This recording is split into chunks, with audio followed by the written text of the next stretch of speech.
Hello friends, every bibliophile in some sense is also a treasure hunter. For us bibliophiles, treasures are books that are hidden on the shelves of second-hand bookstores, books that many people don't know the value of because they are so rare, so unique, and only a bibliophile can identify and find that treasure. Many of you asked me to do a bookshelf tour, and I never knew how I can do it because there are so many different books from different periods of my life. So I decided to do a series of videos in which I'm going to explore what books do I have in my collection. In this first video, we are going to explore 3 rare old books, as I said. The first one is going to be the first edition of Lawrence of Arabia's 7 Pillars of Wisdom. I still cannot believe that I have it in my collection. The second book that I would like to tell you about is a 19th century edition of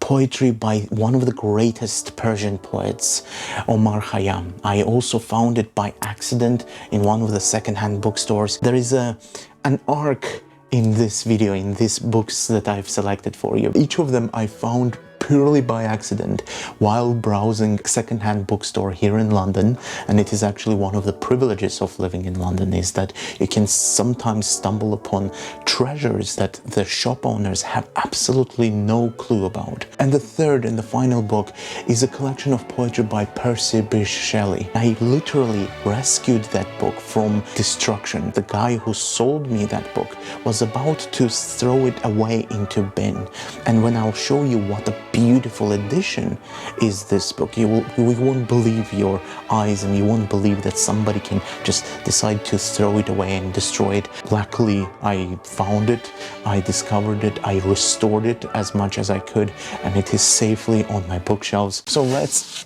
jump to the very first book that I told you about. This is the beautiful Lawrence of Arabia's 7 Pillars of Wisdom. On the front you see this beautiful inscription which says, "The sword means cleanliness and death." This quote comes from Bible. This book is the autobiography of Lawrence of Arabia and his adventures during the Arab revolt against the Ottoman Empire during the First World War. The title 7 Pillars of Wisdom actually comes from the very first book that Lawrence of Arabia tried to write before the war, but unfortunately the manuscript was destroyed. The book was supposed to be about the 7 greatest cities in the East. So he decided to use the same title for this book, for his journey about Arab revolt and his role that he played. And it has absolutely beautiful images here of his journey, of the key personalities that are there. I have found so many little artifacts between the pages here. Notes that from the previous owners, about their journey of reading this book.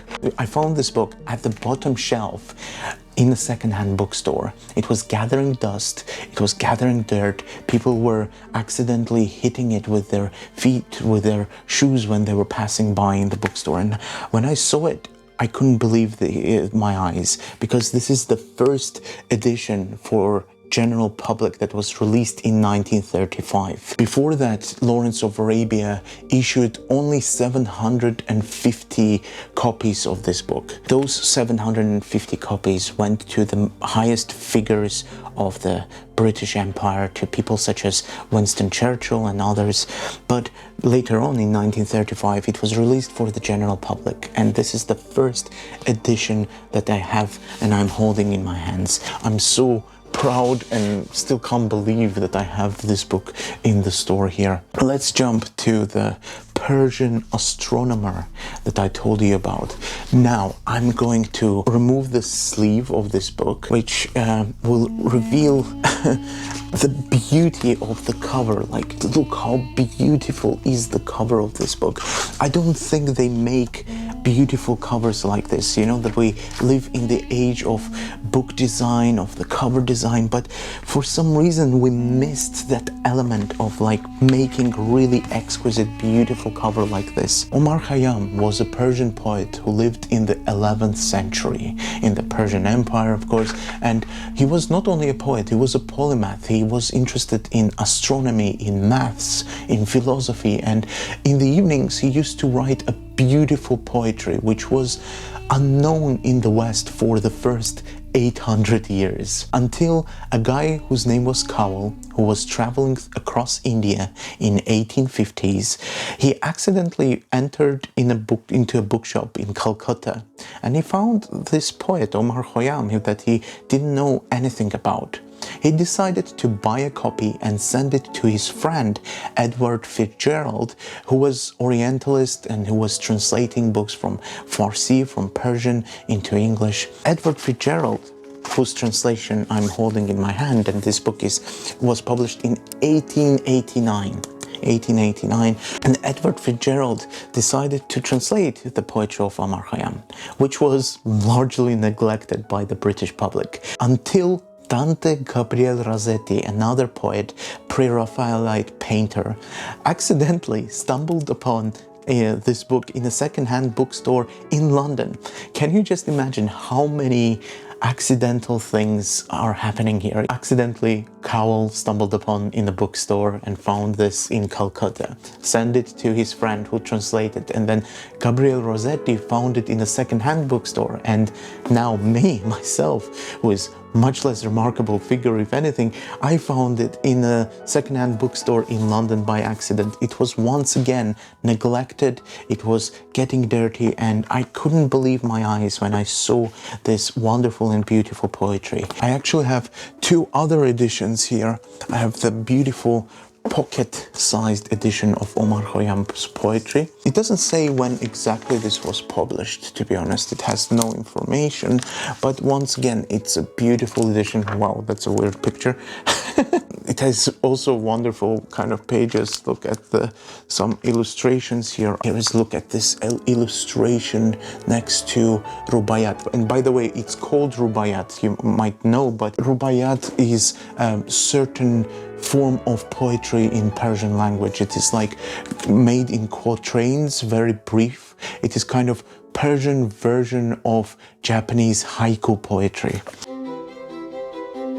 The third and the final one, the book that I rescued from destruction. Here it is. Here is the Shelley's poetry. Look, it's a bit run down.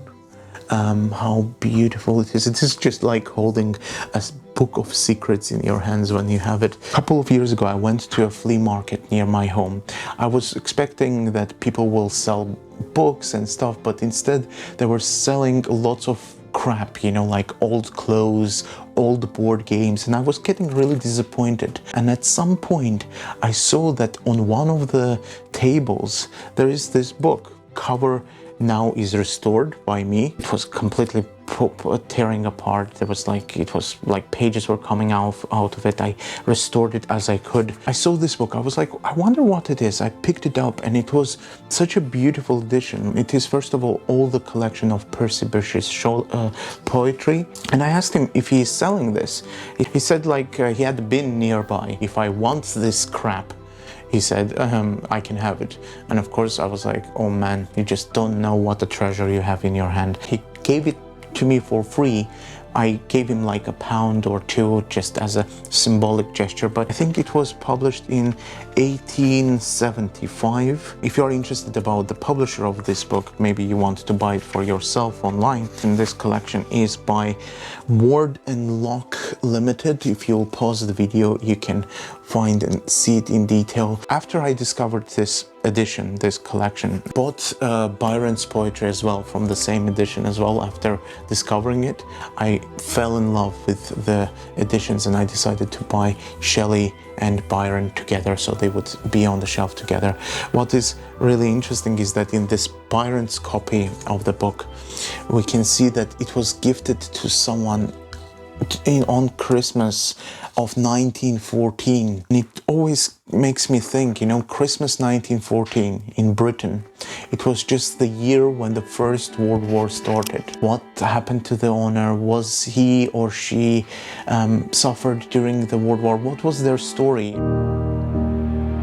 So those were 3 books that I wanted to share with you. Everyone who owns a personal library knows that their libraries disappear after they die. If our bodies consist of atoms and molecules, our souls, our minds consist of books that we've read. I think no mind, no soul who enjoys reading, who is a bibliophile, is similar to each other. In some sense, what I'm trying to say here is that by this video, I would like to record the fact that I owned those books. That if somebody in the future will wonder where was Shelley's poetry before, where was Lawrence of Arabia's first edition of his 7 Pillars of Wisdom, where was Omar Khayyam's beautiful poetry, if they ask themselves, I wonder who owned this, as I do, as I ask myself, they will not only find my notes that I've made in these books very carefully with a pencil,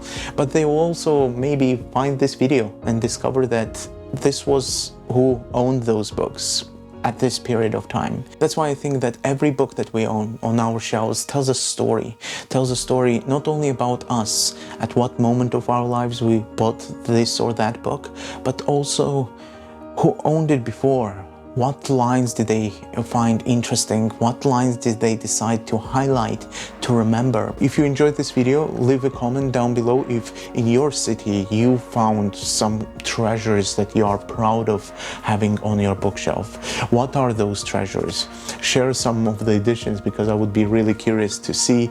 If you love books, if you love delving deeper into the ideas, into the beauty of poetry and paintings, consider subscribing to this channel, because I try to focus on the books that are being neglected, because the books that are neglected in the end are forgotten, and when they are forgotten, they sometimes might end up in the bin if nobody turns up to rescue them. Anyway, I'm rambling now. I hope you enjoyed this video, and I'll see you in the next one.